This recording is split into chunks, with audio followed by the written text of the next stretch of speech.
Salut à tous, c'est Davy, j'espère que vous avez la forme. Dans cette vidéo, je vous propose une petite analyse rapide du marché, donc du marché sur Vivi, parce que vous avez dû voir que ces dernières 36, allez on va dire ces dernières 48 heures, ça bouge beaucoup sur Vivi, ça pump de partout, simplement.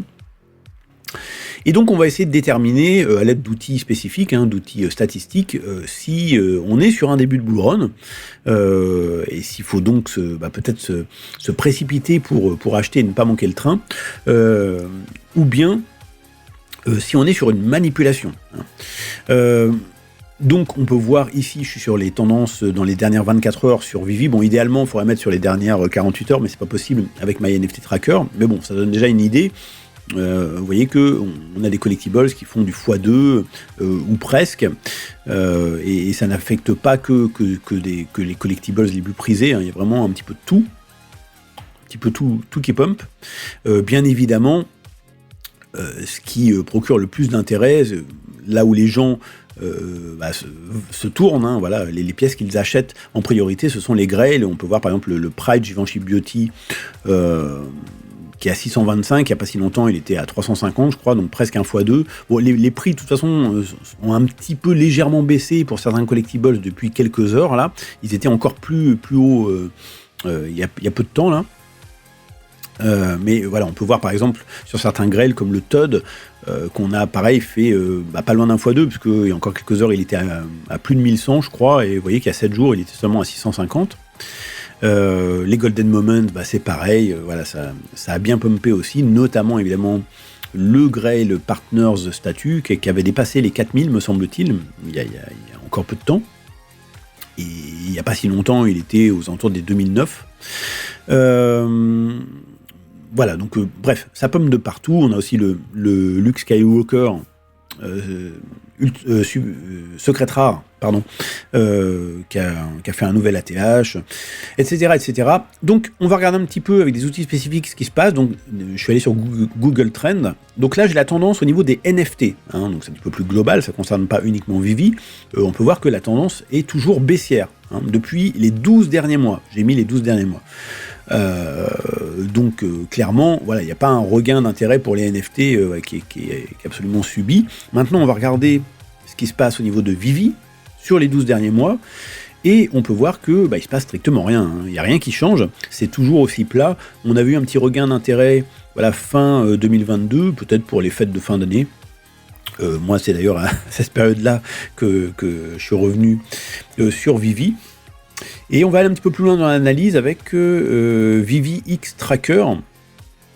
Donc on peut voir que sur les 7 derniers jours, la moyenne des transferts, alors ce qu'ils appellent les transferts, c'est les transactions, c'est-à-dire les achats et les ventes. Bon, on peut voir que effectivement, on a un plus 89% en termes d'achats et de ventes, en termes de transactions. Au niveau de la moyenne des traders, c'est-à-dire en fait, les gens qui sont sur l'application, c'est pas des nouveaux utilisateurs, mais les gens qui sont sur l'application, ils font plus de transactions, tout simplement, sur les 7 derniers jours. Vous voyez que, pareil, plus 60%. La moyenne des acheteurs et la moyenne des vendeurs, également plus 60, presque plus 70%. En fait, au niveau des acheteurs et des vendeurs, des traders, je pense que ce qui se passe, c'est que les utilisateurs qui étaient déjà sur la plateforme et qui n'utilisaient plus vraiment la plateforme, ils ont dû voir leur portefeuille augmenter ces dernières heures, et ils ont commencé à FOMO, tout simplement. Voilà, ils se sont dit, je veux pas, il se passe quelque chose, je veux pas louper le train, donc ils se sont mis à acheter, ou même à vendre, ce qui a été mon cas, pour se débarrasser peut-être de pièces qu'ils n'arrivaient pas à vendre. C'est ce qui crée tous ces mouvements sur le marché. Mais ce qui est le plus important ici, au final, c'est ça. C'est la moyenne des nouveaux wallets actifs, donc des gens qui vont acheter ou vendre. Sur les 7 derniers jours, il y en a que 15. Donc autrement dit, rien du tout. Donc conclusion, pour moi, évidemment ça ne reste que mon avis, pour moi c'est une manipulation. C'est pas du tout un début de bull run. On a affaire à ce qui ressemble être une sorte d'attaque coordonnée des whales, hein. Donc les whales, c'est les baleines en français, c'est-à-dire les gros portefeuilles, ceux qui ont des gros moyens. Donc je pense que c'est une sorte d'attaque coordonnée pour faire FOMO les gens, leur faire peur, hein, leur donner envie d'acheter dans la précipitation, et comme ça, eux, ça leur permet de revendre leurs collectibles avec une belle plus-value. Personnellement, comme je vous l'ai dit, moi j'ai profité de ça pour liquider d'anciennes pièces que j'avais du mal à vendre, donc voilà, c'est ce que je vous conseille de faire si vous êtes dans ce cas-là, mais faites attention à surtout ne pas FOMO et ne pas acheter de manière précipitée. Il vaut mieux un petit peu voir ce qui va se passer sur le marché.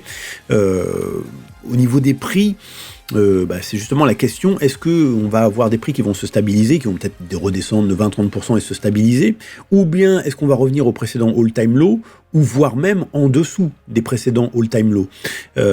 C'est la question. Moi, je pense qu'on va revenir au moins au précédent all-time low et peut-être un peu en dessous, parce que les gens, dès que les prix vont commencer à baisser, ils vont paniquer, ils vont pas vouloir perdre trop de gemmes, et donc ils vont se undercut les uns les autres. En tout cas, voilà, dites-moi votre avis dans les commentaires sous la vidéo, ça m'intéresse. Quoi qu'il en soit, j'espère que vous avez apprécié cette petite analyse du marché. Si c'est le cas, je vous invite à liker cette vidéo et la partager tout autour de vous, notamment à vos amis sur vos réseaux sociaux. Et quant à moi, je vous retrouve très bientôt pour une prochaine vidéo. Et d'ici là, portez-vous bien les amis. Ciao, ciao!